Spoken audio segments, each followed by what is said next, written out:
Bien Karl, d'abord je te salue. Je te remercie de me donner l'occasion de pouvoir faire à nouveau ce tour de Banyuls avec toi, comme nous l'avions fait il y a 2 ans. Et je te remercie aussi parce que ça me permet de sortir un petit peu du silence que j'ai voulu, le temps de la réflexion après les dernières élections. Donc nous allons reprendre point par point ce que nous avions vu il y a quelques mois en arrière, pour voir si les choses ont évolué. Donc le démarrage se fait ici au centre Éliomarin. Et ce centre Éliomarin, je pourrais en dire un certain nombre de choses, parce que pour moi c'est plusieurs échecs sur d'abord la non-participation ou la non-solidarité entre les deux établissements de santé. Je parle là des personnels de Pierrefitte ou du centre Éliomarin, comme si chacun avait voulu faire cavalier seul, et à mon avis c'est par cette peut-être division que la force a manqué. Par aussi d'évidence le peu d'entrain que les populations ont eu à soutenir ces deux établissements de santé. Moi j'aurais cru à peu près normal que l'on puisse, justement dans cet élan de solidarité, parce que ça va impacter toute l'économie locale, si jamais ces établissements disparaissent, et bien que les commerçants par exemple puissent avoir symboliquement 1 heure de fermeture de leurs établissements. On ne l'a jamais eu ça. Je peux te dire Karl qu'il n'y a pas très longtemps, juste avant la saison, j'étais allé à une manifestation à Argelès, on était moins de 40 personnes à soutenir ces établissements de santé, et curieusement, quand je suis revenu à Banyuls, le même jour, il y avait une réunion sur le chikungunya en mairie de Banyuls. Et donc on était plus affairé par l'affaire d'un moustique que par l'affaire du maintien des établissements de santé. C'est un peu dommage parce que quand on a peur de la maladie, il vaut mieux se protéger en gardant nos établissements, justement. Donc cet élan de solidarité, on ne l'a pas eu. Peut-être que déjà, on avait instruit dans la tête des gens l'idée de la délocalisation. Alors je vois que maintenant, on est vraiment, puisque j'ai vu qu'un bulletin vient de paraître par la municipalité, qu'on est bien déjà sur une réflexion de compensation, puisqu'on parle du rapatriement des maisons de retraite, qui ferait de ce site donc un pôle médical. Donc déjà le terme n'est pas bien approprié, parce que là on est sur du sanitaire, et on transformerait par du médico-social. Donc si on met 2 maisons de retraite et un agrandissement de la masse, on est en aucun cas dans du médical, mais dans autre chose. C'est pas fait encore cette affaire-là, puisque ce que l'on voit déjà, c'est que actuellement, les choses n'ont pas avancé. Nous sommes venus ici il y a 2 ans, et 2 ans après, on peut dire que c'est vraiment le statu quo. Alors le statu quo en matière de réflexion de ceux qui pensaient peut-être garder la santé sur place. Je crois que ceux qui ont déjà envisagé il y a pas mal d'années le départ de ces établissements, eux ont travaillé en rampant, en sous-main.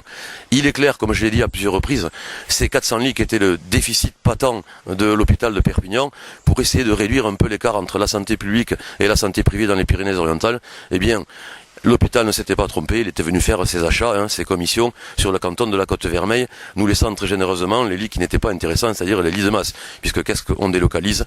La rééducation fonctionnelle, la cardiologie, et pour Pierrefitte, on transformera aussi tout ce qui était un savoir-faire et des qualités des compétences par probablement aussi des choses qui tourneraient plus près du médico-social que du sanitaire, donc du coup, peut-être de la masse aussi, de ce côté-là. Donc là, à mon avis, il y a une aberration sur le savoir-faire, il y a une aberration dans le cadre des équilibres des territoires, et peut-être il y a une non-participation aussi des élus, parce que là, il faut le dire quand même, on n'a pas tellement été gâtés dans le cadre du soutien de nos élus, parce que, jusqu'à preuve du contraire, c'est le législateur qui décide. On a souvent dit l'ARS ou l'USAP, eux, bien sûr, ils ont fait leur travail d'exécutants. Si, à un moment donné, on nous avait dit par la tutelle politique qu'aucun lit ne bougerait, eh bien aucun lit n'aurait bougé. Aujourd'hui, le scepticisme est de rigueur. Sur Banyuls, c'est vrai que le remplacement par autre chose est un peu un trompe-l'œil, parce que j'ai vu qu'on s'est proposé donc d'avoir 230 emplois maintenus sur le site, en tout cas du centre Éliomarin.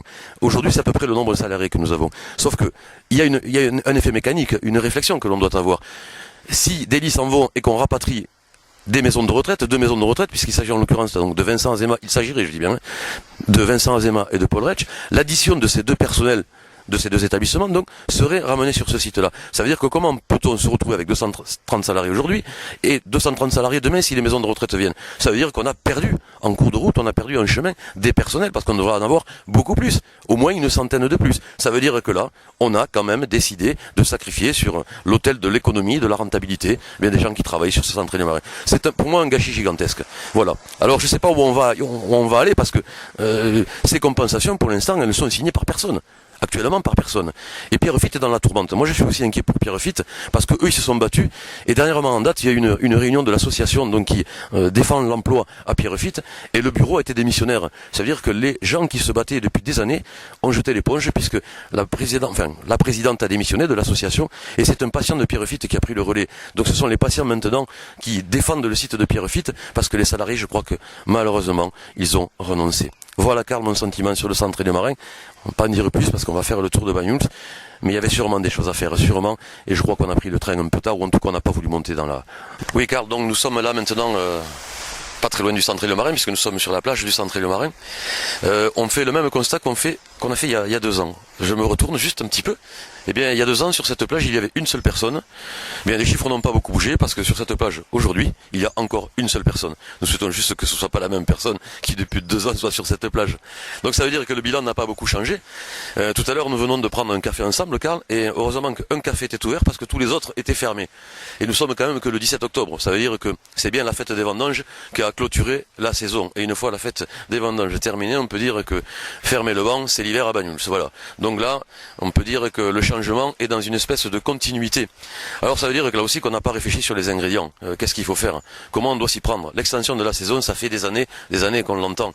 En plus, je crois qu'on ferait bien d'y réfléchir parce que je ne sais pas quel est le bilan des commerçants bagnoulins pour la saison qui vient de passer, mais si on regarde quand même, en mettant le nez à la fenêtre, vu le climat, enfin la météo qui n'a pas été très favorable au mois de juillet, avec une baisse quand même assez consistante de la fréquentation, avec une faiblesse aussi du pouvoir d'achat, je ne pense pas qu'avec 2 ou 3 mois de saison, on puisse équilibrer ses comptes pour tenir toute l'année. Donc là, je pense qu'il faut s'y mettre sérieusement et en y mettant un certain nombre de choses. Je crois que je l'avais dit déjà il y a 2 ans et je continue à le penser. Il y a un facteur ou un vecteur que l'on ne traite pas et qui pourtant est source d'économie, ça s'appelle la culture. Alors je sais bien que on sous-traite la culture par le folklore. Moi je veux bien qu'on fasse des courses de carrioles, des casemains tremblants, mais une fois qu'on a fait ça, on n'a pas fait grand-chose. Tandis que la culture, elle est porteuse. Moi je le vois au quotidien dans le cadre de mes activités professionnelles. Je peux te dire, Karl, que chaque fois qu'on organise quelque chose, eh bien, il y a du monde qui consomme. En plus, c'est pas incompatible. La culture est un facteur ou un vecteur important de l'économie, qui plus est, et je le remarque là aussi régulièrement, les gens sont demandeurs. Il y a une véritable demande. Alors là, bien sûr, il faut aussi se préoccuper peut-être des infrastructures, parce que si on veut faire de la culture, il faut avoir des endroits ou des lieux pour accueillir les populations. Et ça, pour l'instant, je pense que c'est un des gros déficits de la ville de Banyuls. Et ensuite, je crois qu'il y a quelque chose qu'il faut repenser, et c'est une pratique touristique qu'on a depuis, je dirais, les années 70. Ce que j'appelle, moi, le traçage au cours d'eau. D'ailleurs, les Banyulins appellent ça faire la yak, le front de mer.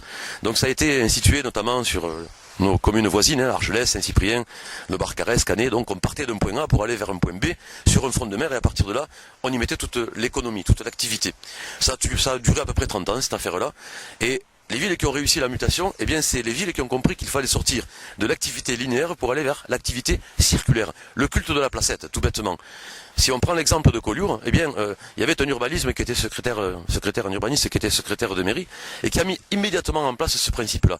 Quelle est la technique du circulaire? Eh bien, on réhabilite les places, et le promeneur, le chaland, sans se rendre compte, de place en place, visite l'intégralité du village. Et là, en fait, on nourrit toute l'activité, tous les secteurs. Il n'y a pas des pans qui sont abandonnés. Si on continue à faire ce que l'on a fait jusqu'à présent, une fois que tu as quitté le front de mer, Karl, qu'est-ce qui te reste? Éventuellement la rue Saint-Pierre, mais pour y avoir travaillé quelques années, je peux dire qu'elle s'est pas mal affaiblie, et au-delà de la rue Saint-Pierre, tu n'as plus rien. Ça veut dire que les 3/4 du village est à l'abandon, sur un plan vital, économique, en fait sur une dynamisation. Donc il faut le réfléchir. Mais pour réfléchir, il faut aussi avoir un certain talent d'urbanisme, ce qu'on n'a pas. Je crois qu'une fois de plus, là aussi, on est frappé par une incohérence, un replâtrage qui va tous azimuts, dans laquelle on n'intègre pas dans la capacité à aménager sa commune l'idée d'un aménagement urbanistique. Voilà, Karl, ça veut dire qu'il faut avoir des réflexions en profondeur. Nous, consommateurs bagnulins, enfin moi en tout cas à titre personnel, j'ai l'impression de ne pas y retrouver mes affaires là-dedans, parce que ça y est, c'est quasiment l'inactivité dans ce village. Et puis pour ma tranche d'âge, je ne sais pas trop ce qu'il nous reste à faire, parce que si on n'est pas téléphage, eh bien il va falloir être imaginatif pour pouvoir mettre le nez. Voilà donc à la 3e étape, nous sommes sur le port de Banyuls. On peut dire là clairement que dans le peu de victoires que nous avons obtenues quand il fallait s'opposer à la majorité, enfin l'ancienne majorité du conseil municipal, c'est-à-dire de monsieur Red, cette victoire, c'est nous qui l'avons obtenue. Et si je pouvais faire juste un petit référent par rapport à ce qu'on vient de voir ou de dire concernant le centre Île-Marin, eh bien dès qu'on commence à se mettre ensemble, dès qu'on commence à opérer des luttes et des poches de résistance, la victoire n'est pas forcément acquise, mais en tout cas, confirmation une fois de plus de ce proverbe français que les seules batailles que l'on perd, c'est celles que l'on ne mène pas. Et celle-là, on l'a menée et on l'a menée à terme, puisqu'on a réussi à enterrer ce projet absolument fou, délirant, que M. Red avait sur le port de Banyuls. Et je pense que peut-être aussi, au travers de ce port, on l'a peut-être aussi enterré politiquement. Je me suis toujours dit que dans l'affaire du port, on avait réussi à fédérer largement au-delà des clivages politiques. Et tout le monde était à peu près unanime de dire que M. Red était un peu seul, un peu isolé dans cette affaire-là. Je dirais seul et isolé, pas complètement, parce que il a quand même pas mal été aidé par ce fameux cabinet d'études Gaxieux ou Pierre-Louis, et je trouve assez étonnant d'ailleurs, puisque M. Solé, donc maire actuel de Banyuls, fait encore appel à ces mêmes gens. Moi, je trouve ça un peu dénué de moralité. Ces gens savaient très bien que, avec tout l'argent qu'ils avaient pris concernant les frais d'études sur le port, mais sur d'autres réflexions ou sur d'autres études de Bagnolenc, ils étaient en première ligne, et ça je leur avais démontré à plusieurs reprises, que de toute façon ça servait à rien d'injecter de l'argent dans ces projets-là, parce que ces projets-là n'étaient financièrement pas viables. Et ils ont quand même continué à avancer dans ce processus, tout bêtement parce que eux, chaque fois, prenaient des enveloppes. Et on réutilise les mêmes personnes. Alors ça, soit à la limite, ils le font à titre gracieux, une manière de décompenser l'immoralité qu'ils ont dû, soit, à mon avis, on passe à autre chose et ils s'en vont aller faire leur chou gras ailleurs.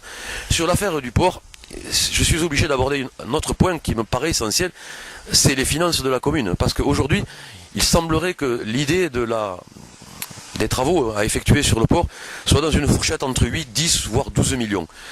Avec une moitié donc des finances propres, c'est-à-dire sur le budget communal, et le reste sous forme de subvention. Il faut dire une chose, c'est qu'aujourd'hui l'endettement de la ville, il y a un audit qui a été fait il y a quelques jours. Alors il est assez curieux cet audit parce que il semblerait, non, même pas il semblerait, il est même certain que donc le percepteur ou les agents en tout cas de la perception n'aient pas d'essayer d'aller dans l'investigation. Donc en clair, ils ont fait juste qu'un coup de projecteur, un éclairage. En gros, ils sont allés enlever l'écume du dessus de la mer. C'est sûr qu'on peut s'y prendre de cette manière-là. On peut aussi dire que au résultat des courses, on ne trouve que ce que l'on cherche. Et si on ne veut pas chercher beaucoup, on ne trouve pas grand-chose. Et c'est ce qui se passe. Parce qu'il n'y avait pas besoin de faire un audit. Je crois que trait par trait, mot par mot, virgule par virgule, je crois que c'était les positions que moi j'avais en conseil municipal, en disant que charge de personnel beaucoup trop lourde, 53% et de la dépense de fonctionnement, qu'on avait une faiblesse en capacité d'investissement, sauf qu'ils ont oublié un élément, c'est le montant de la dette. Alors ils ont un peu noyé le poisson en disant que c'était les 7/12 du budget.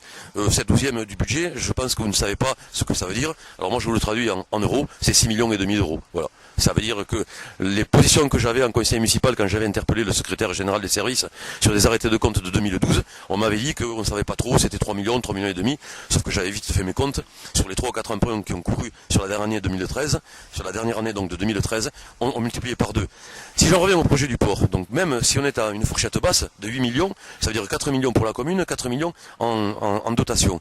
4 millions pour la commune, si vous les rajoutez aujourd'hui au ratio de la dette, eh bien vous mettez dans une fragilité financière l'équilibre financier de toute la fonction communale, toute, avec plus aucune marge de manœuvre. Je ne suis même pas sûr d'ailleurs que ça puisse se passer parce que je crois qu'on sert au-delà de ce qui est tolérable en matière d'emprunt.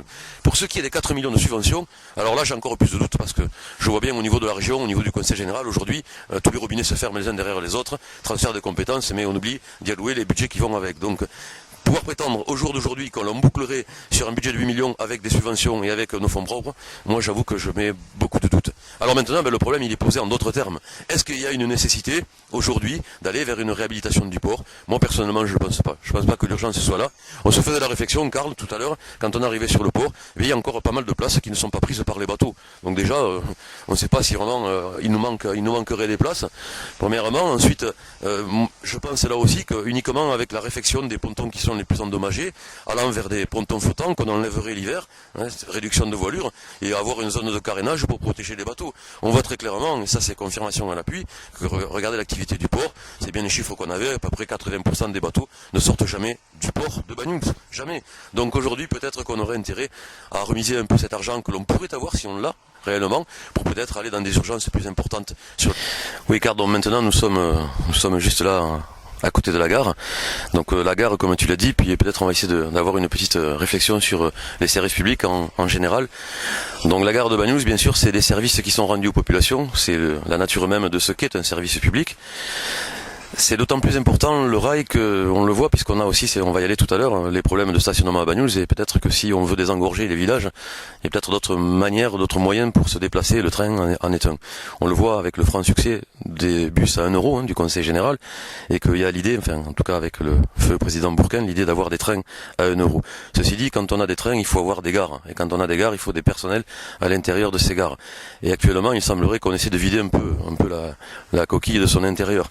Il y a quand qu'à juste se référer à un article de presse dans l'Indépendant il y a quelques jours sur la fermeture de la gare de Port-Vendres. Moi j'ai trouvé ça extrêmement choquant parce que cette gare était un poumon d'activité pendant longtemps, hein, Port-Vendres chef-lieu de canton, et il n'y avait pas un seul élu du canton de la Côte-Vermeille pour défendre les 14 salariés et la menace de la fermeture de la gare de Port-Vendres. Ce qui veut dire que pour Banyuls c'est à peu près la même situation, et on voit bien que en termes de personnes il y a quasiment plus personne dedans, donc c'est presque de l'autogestion. Maintenant quand on veut prendre le train il faut se débrouiller tout seul, donc imaginons les difficultés notamment pour les personnes âgées. Le maintien du service public, c'est le maillage des maintiens et des sédentarisations des populations. On l'a vu tout à l'heure avec les établissements de santé qui sont un service public aussi. Suppression donc des établissements de santé, suppression de la gare. On vient de le vivre là très récemment avec une fermeture de classe, là aussi, sans qu'il y ait vraiment pas eu de grande poche de résistance. Si on ne maintient pas les services, et je sais très bien que c'est un peu dans l'air du temps de taper sur la tête des fonctionnaires, on serait nous fonctionnaires peut-être ceux qui pesons un peu trop lourdement, soi-disant, dans l'économie nationale, mais je réfère toujours à des réflexes qu'ont les citoyens. Chaque fois qu'on a un besoin, eh bien, on se retourne vers qui? La fonction publique, les fonctions publiques. On en a besoin parce que là, on a des équilibres de territoire, on a des services gratuits et des qualités, des compétences. Là, on manque de vigilance sur tous les niveaux. Je vais un peu plus loin sur le fret ferroviaire de Cerbère, où je me souviens il y a encore quelques années, tout le monde allait au front pour essayer d'envisager le maintien de ces services, et on voit aujourd'hui que le fret ferroviaire est quasiment liquidé. Par la même mécanique, quand on liquide le fret ferroviaire, on impacte aussi directement sur l'activité économique du port de Port-Vendres, puisqu'aujourd'hui on a des difficultés de mise en concurrence par d'autres ports qui, eux, décharger les bateaux beaucoup plus rapidement parce qu'il y a la proximité des moyens d'acheminement et de communication, notamment par le rail. Donc on voit bien que l'impactage que l'on a sur la fermeture d'un service, immédiatement par effet domino, découle sur d'autres services qui s'affaiblissent. Alors comme c'est dans l'air du temps, eh bien on semblerait que ce poison qu'on inocule ne trouve pas là non plus de réflexion et en tout cas d'intention pour les protéger, ces services. Qui plus est, remarquons le nombre d'emplois qui se démantèlent par le fait de la fermeture des services et qu'on ne recrée par rien. Donc là aussi, il faut aujourd'hui se réveiller, il faut réagir, parce que qui dit service public dit tout simplement. Oui, là donc on s'est déplacé, nous sommes sur le parking de la gare. Tu te souviens, Karl, il y a 2 ans, quand nous sommes venus ici, il y avait tout un tas d'immondices. Là, tout ça a disparu, c'est maintenant un peu plus propre. Et j'ai parlé d'une deuxième victoire. La première, on l'a vu donc sur le port, où on avait mis Monsieur Red sur le reculoir, et là c'est la deuxième victoire que nous avions obtenue, donc puisque il y avait un projet qui était couplé à Bouygues d'urbanisation. Et il fallait donc passer par une modification du poste, et donc le poste n'a pas été modifié, et l'urbanisation ne s'est pas faite. Donc l'idée d'avoir un parking à Banyuls est toujours dans l'air. Donc Monsieur Jean-Michel Solé, maire de Banyuls, je ne sais pas s'il l'a toujours prévu, en tout cas dans son programme des élections municipales, c'est ce qu'il nous en avait dit. Donc un parking ici en surface, et en dessous des box et des garages donc mis à la vente. Pour moi c'est une bonne idée. Alors il y a juste quelque chose qui me chagrine un peu, parce que là je comprends pas bien. Dans le local qui est juste à côté, là, l'ancien local agricole, il y a une association qui s'est installée avec une convention qui a été signée avec RFF. Donc là je vois pas tout à fait où on va, parce que s'il y a une convention, une association qui est en train de démarrer sur des projets au demeurant qui semblent très intéressants, comment pourrait-on faire un parking sans raser la bâtisse? Là il y a une incompatibilité d'un projet sur l'autre, ou alors on a abandonné l'idée du parking. Ça, j'ai pas d'informations concernant cette affaire-là. Moi je crois que l'idée du parking, il faut la garder, parce qu'on a toujours le même souci, le stationnement, notamment pendant les 2-3 mois de saison, et je continue à dire, pour moi, la rivière n'est pas un lieu de stationnement. La rivière doit servir à ce qu'elle est, c'est-à-dire laisser couler les eaux et rien de plus. Désenclavement de Banyuls, en plus, c'est bien aussi cette idée de sortir les voitures du cœur du village. Et là, maintenant, avec les jonctions que nous avons d'ici jusqu'à la place du marché, c'est 5 minutes pour arriver en ville. Là aussi, une fois de plus, il est dommageable quand même, parce que des études préalables avaient été faites sur ces hypothèses d'un côté comme de l'autre, parking ou urbanisation.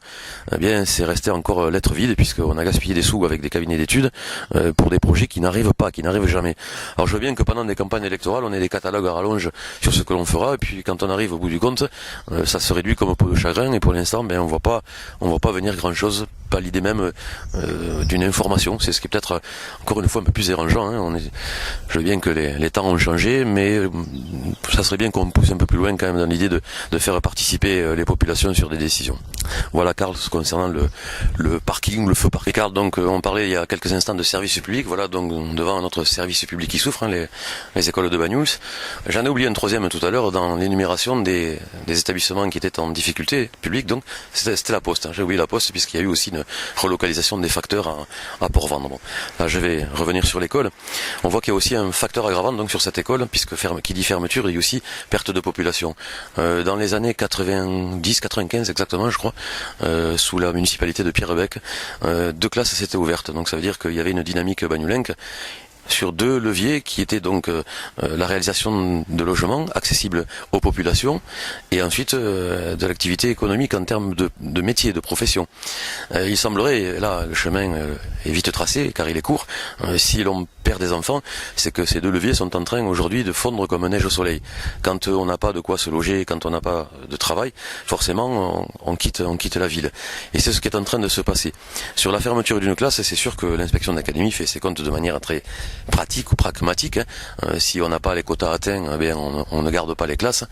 Il y a toujours là aussi dans le cadre des mobilisations des manières de s'opposer à des choses qui sont faites dans des bureaux par des administratifs. Je sais qu'au moment de l'annonce de la nouvelle carte scolaire, il y a des communes qui étaient donc avec des suppressions de classes et elles ont été voir l'inspecteur d'académie, elles ont fait avancer un certain nombre d'éléments qui ont permis que ces classes soient maintenues. Là je pense que stratégiquement on a commis une erreur parce que on sait très bien que si le comptage se fait le jour de la rentrée, eh bien, ça fait déjà belle lurette que le poste d'enseignant a été déplacé vers d'autres écoles. Donc c'est rarissime, voire quasiment jamais récupérable de penser que la classe qu'on nous dit qui serait fermée en juin serait vraie en septembre. Donc là, on a manqué peut-être de plus de conviction à se battre en amont plutôt que de laisser se défaire en aval.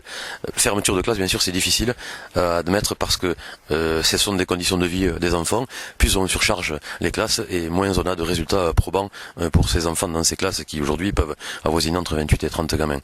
Qui plus est, une classe qui ferme, il faut attendre souvent des années, peut-être voire même plus jamais, des réouvertures de classe. Donc on a lâché la proie pour l'ombre, c'est dommageable parce qu'il s'agit de l'avenir de Banyuls. Et là je le redis une fois de plus, peut-être maintenant se mettre à réfléchir de manière active, je dirais, et surtout équilibrée sur une politique du logement. Parce que tant qu'on continuera à avoir aujourd'hui des propositions d'achat de maisons, et je le redis à chaque fois, on est à peu près à 50-50 de résidences secondaires par rapport à de la résidence principale. Si on ne donne pas les moyens de sédentarisation à nos populations, eh bien cette année c'était une classe en maternelle. La probabilité c'est que dans les années qui viennent, on continue à fermer les classes, à fermer des classes, à fermer des classes. Et il y a un autre élément, là aussi je ne peux pas ne pas en faire l'économie. N'oublions pas que nous, les 4 communes du canton de la Côte-Vermeille, sommes les pourvoyeurs du collège de Port-Vendre. Et si on fait, alors il faut savoir qu'on a fermé aussi une classe à Collioure. Donc une classe en moins à Collioure, une classe en moins à Banyuls, ça veut dire autant d'effectifs qu'il nous manquera pour les prochaines rentrées sur le collège de Port-Vendre. Donc ça veut dire là aussi menace directe sur le collège de Port-Vendre. Les écoles, bien sûr, eh bien, c'est comme disait Hugo, chaque fois qu'on ferme une école, c'est une prison qui pourrait s'ouvrir, mais surtout chaque fois qu'on ouvre une classe, c'est une prison. Donc nous sommes sur le lotissement de la Salette, qui se déclinait en 3 tranches, Salette 1, 2 et 3. Bon, ce projet, moi dès le départ, je m'étais opposé pour diverses raisons. La première, c'était que j'avais le sentiment qu'on dévoyait un peu l'idée du legs de Paul Rech, puisque c'était des terrains qui étaient propriété du CCAS, donc destinés à une politique sociale. Je ne suis pas sûr que l'on retrouve là dans les conditions telles que l'idée l'avait été pensée, en tout cas écrite dans le testament de Monsieur Rech. Ensuite, la deuxième chose, c'était un problème environnemental. Moi, je trouvais qu'il fallait quand même protéger cet espace qui était magnifique parce qu'il est déjà pas mal urbanisé. Et troisièmement, c'est l'éloignement des populations. Je crois que si on veut garder une vie active dans le cœur de Banyuls, on n'a pas intérêt à mettre des habitations aussi loin que ce qu'on est en train de faire maintenant. Voilà pour mon sentiment sur la Salette. Donc j'avais voté du début jusqu'à la fin contre ce projet. Bon, aujourd'hui il est là, il est là. La troisième tranche, parce que c'est ce qui nous intéresse, et je l'avais dit là aussi lors d'un conseil municipal, pouvait mettre en péril l'équilibre financier de la commune. Pourquoi ? Ben, tout simplement parce que la Salette n'a pas de fonds propres. Donc c'est sur le budget communal que les investissements se font et ensuite il devrait normalement avoir renvoi sur l'investisseur, c'est-à-dire sur la commune. Or je disais le risque et qui semblerait peut-être, alors j'espère me tromper sur ce coup-là, que si jamais ces parcelles ne se vendaient pas, eh bien c'est la mairie qui est garante de ces emprunts. Donc là, menace directe sur nos fonds propres, tout bêtement. C'est-à-dire que cet argent qui est placé ne pourrait pas être réinvesti ailleurs et pourrait menacer aussi l'équilibre budgétaire. Dernier élément, c'est peut-être sur les ressources économiques propres de la commune. J'ai vu lors de l'audit qui a été fait, mais ça je suis pas surpris, que l'essentiel de nos recettes sont des recettes fiscales, c'est-à-dire qui tournent autour des impôts fonciers, bâtis, non bâtis et taxes d'habitation. Moi je crois à une autre forme d'économie, c'est-à-dire en soutenant un peu plus peut-être les commerçants, les artisans en fait, ce qui est une dynamique plus propre à l'économie réelle que celle qui est le chemin le plus court en politique, c'est-à-dire systématiquement de passer par l'impôt. Qui plus est, je parlais tout à l'heure de cette précarisation qui se fait sur la ville de Banyuls, parce que quand on voit la taille des maisons qui se construisent ici, j'ai du mal à penser que ce sont les ouvriers de la commune qui en sont propriétaires. En tout cas, je leur souhaite, ça veut dire qu'ils gagnent un peu mieux leur vie que ce que je n'en crois. Ces points d'équilibre, je crois qu'il nous manque. Peut-être il faut arrêter de penser uniquement à la taxe fiscale, parce que là on n'est pas du tout dans la rationalité d'un village qui petit à petit s'essouffle, et on le retrouve. L'impact que l'on a sur la fermeture des services publics, c'est tout simplement parce qu'on a un déficit de population. Donc il faut peut-être remettre la main sur le jeu, et la main sur le jeu, je l'avais dit là aussi, puisqu'on a un levier important de Banyuls, c'est un CCS qui est riche en patrimoine. Alors bien sûr là aussi, à force de construire sur les terres du CCS qui sont récupérées en général par la mairie et ensuite peut-être aussi destinées à de la promotion plus qu'à autre chose, remettre la main sur ce patrimoine CCS, ce patrimoine foncier dans lequel on doit donner, puisque c'est un devoir qui nous a été écrit, de garder ces populations par l'accessibilité au logement. Sinon je pense que là encore dans les années qui viennent, oui, alors là, je ne sais pas s'il faut appeler ceci ou cela un passage à gué. J'ai plutôt l'impression qu'on est dans une impasse, mais qui fait preuve là aussi de pas mal d'incohérences qu'on avait eu à vivre lors donc du mandat précédent, puisque je me souviens, moi, faisant partie de la commission d'appel d'offres, je n'ai siégé aucune fois dans cette commission d'appel d'offres, donc je n'ai pas pu avoir notamment le détail des projets qui se préparaient donc dans le cadre des aménagements de la ville. Voilà l'archétype d'une idée que l'on avance ou d'un projet sans vraiment l'avoir poussé à maturité. C'est vrai que l'idée du désengorgement, du désenclavement du Puitch était une nécessité, mais d'abord, si on fait preuve d'un peu de bon sens, on essaie d'ouvrir ou de faire sauter tous les verrous, c'est-à-dire discuter avec les propriétaires des parcelles environnantes pour savoir s'ils sont prêts à la rétrocession, quels moyens de contrepartie on peut leur donner, et là ensuite donc si le projet est faisable une fois que tous les accords ont abouti, eh bien on le met en musique. Et là on ne s'est pas pris du tout de cette façon-là. Le maire était rentré totalement en force, pensant que par la force justement il mettrait à la contrainte ce qui pour l'instant semble être des blocages, et on se retrouve avec quoi? Avec une langue de béton qui a coûté de l'argent là aussi pour le coup en cabinet d'études, en travaux, pour en résultat pas grand chose, si ce n'est qu'on ne voit pas tout à fait comment ça va se débloquer. Là j'avoue que pour le maire actuel ça doit pas être facile à gérer. Dans le genre cadeau empoisonné, en voilà bien un. Je dirais juste une chose quand même, histoire de pas trop m'appesantir sur le maire actuel avec ce cadeau qu'on lui donne, mais que quand même quelques-uns de ses actuels élus l'avaient voté ce projet. Alors peut-être qu'il faudrait aller par ce chemin-là, leur demander si eux ils n'ont pas de solution, parce que apparemment ils l'avaient il y a 6 ans en arrière et maintenant ils ne l'auraient plus. Enfin ceci dit, ce qui est dommageable, encore une fois, eh bien c'est qu'on a sollicité l'argent du contribuable pour pas grand-chose, voire même dire rien n'a changé, pas grand-chose. Regarde, les bâtiments sont toujours là, l'activité y est aussi, donc ça veut dire que cette injonction qui frappe là maintenant, pas d'il y a 2 ans, mais il y a presque 10 ans, je sais plus, parce qu'au fur et à mesure on avance et on se rend compte qu'on a pris la distance par rapport aux décisions qui nous était demandé de prendre et qu'on n'a pas prise. Et là donc revient toujours à l'affût l'idée de ramener, on l'a dit tout à l'heure, Paul Retsch au centre Élio-Marin avec la deuxième maison de retraite Vincent Zéban. Moi ça me paraît très compliqué ça déjà, parce qu'il y a 2 statuts totalement différents. N'oublions pas que Paul Retsch est un établissement public, que Vincent Azéma donc a été récupéré par l'USAP, et donc c'est là une convention privée, c'est la convention de octobre 1951. Alors je vois pas comment ils pourraient fusionner l'un avec l'autre, et surtout quels seraient les arrangements financiers pour justement créer les mises en conformité sur le centre Élio-Marin. Cette piste, moi j'ai jamais cru, je continue pas à y croire. Par contre, je continue à penser que l'on peut garder Paul Retsch sur place. J'avais évoqué donc les 2 injonctions qui étaient faites. La première, c'était la mise hors d'eau de Paul Retsch. Voilà, je me retourne, mais je comprends pas bien, parce qu'on continue à délivrer des permis de construire sur les maisons derrière, qui eux ne seraient pas en situation inondable, alors qu'ils sont en première ligne, et que la partie inondable serait Paul Retsch. Ça, c'est vrai que c'est en zone inondable, alors on urbanise d'un côté, puis on souhaite fermer de l'autre. Je crois pas, puisqu'on était sur le port tout à l'heure, que nous n'ayons pas les techniques pour pouvoir protéger protéger de la mise hors d'eau Paul Retsch avec des bassins, des rétentions d'eau, des bassins écréteurs. On a les technologies, on a les finances pour le faire. On est capable d'envisager de monter des digues pour protéger un port et on ne serait pas capable de protéger un établissement de santé. Ça me paraît un peu contradictoire et un peu paradoxal. Il y avait un deuxième élément, on l'avait dit lors de la campagne électorale, la fameuse hirondelle à col noir qui empêchait toute hypothèse de bassin. Et puis on s'est rendu compte, et c'est assez curieux parce que la personne que j'avais eu pendant la campagne électorale, je trouve que je l'ai vu il y a une dizaine de jours et qui me l'a reconfirmé, donc c'est un ornithologue, comme quoi cette fameuse hirondelle à col noir n'a jamais nidifié ici, jamais. Et pourtant ce sont des espèces qui suivent de manière très proche, très précise. Et le dernier élément, c'était donc cette fameuse maltraitance passive, parce qu'on héberge aujourd'hui 2 voire 3 personnes âgées dans la même chambre. Donc aujourd'hui, la réglementation est beaucoup plus stricte, draconienne. On a l'obligation que d'une seule personne hébergée par chambre. Donc qu'avait fait monsieur le maire à l'époque, et donc ça veut dire que c'était possible. Tu le vois, le bois, Karl, juste là derrière, ce bois était classé, donc zone non constructible. C'est la seule fois, je crois, où on avait voté pour, on avait voté favorablement le déclassement, bien sûr sous réserve que ce soit pas une urbanisation destinée à des promoteurs, mais bien au sauvetage de Paul Retsch. Donc on avait voté pour le déclassement, afin qu'on puisse créer donc une aile supplémentaire là-bas, permettant de sortir donc de cette maltraitance passive. C'est-à-dire que toutes les réunions étaient confondues pour justement maintenir sur place Paul Retsch. C'est un peu la même histoire qu'à la Salette. Moi je croise régulièrement des personnes âgées qui descendent à pied en ville. C'est-à-dire qu'on est à 5 minutes du cœur du village, en partant de Paul Retsch. Si on ramène les personnes âgées au centre et le marin, il y a de fortes chances qu'on ne les revoie plus jamais dans Banyuls. Ça aussi c'est une erreur. Plus on garde les populations vers l'intérieur des villages, et plus on va vers l'épanouissement et l'équilibre de ce même village. Faut-il avoir encore les volontés de se battre, une fois de plus, si on renonce au combat. Alors, ça y est, on est arrivé au bout de cette matinée.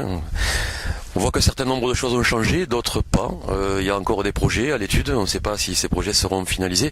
Ce qu'on peut dire, c'est qu'il y a un climat d'apaisement, je pense, d'apaisement relationnel dans le village.